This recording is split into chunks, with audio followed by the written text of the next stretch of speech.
waraka kwa Waebrania sura ya 4 aya ya 14 hadi ya 16 na sura ya 5 aya ya 7 hadi ya 9.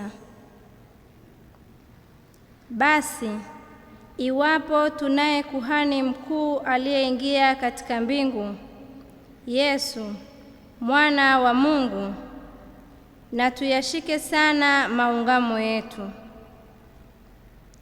kwa kuwa hatuna kuhani mkuu asiyeweza kuchukuana nasi katika mambo yetu ya udhaifu, bali yeye alijaribiwa sawa sawa na sisi katika mambo yote, bila kufanya dhambi.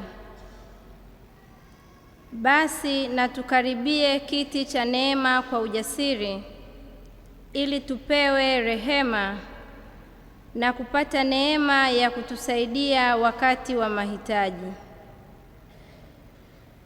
Yeye siku hizo za mwili wake alimtolea yule awezaye kumwokoa na kumtoa katika mauti, maombi na dua pamoja na kulia sana na machozi. Akasikilizwa kwa jinsi alivyokuwa mcha Mungu, na ingawa ni mwana, alijifunza kutii mateso hayo yaliyompata. Naye alipokwisha kukamilishwa, akawa sababu ya wokovu wa milele kwa watu wote wanaomtii. Neno la Bwana.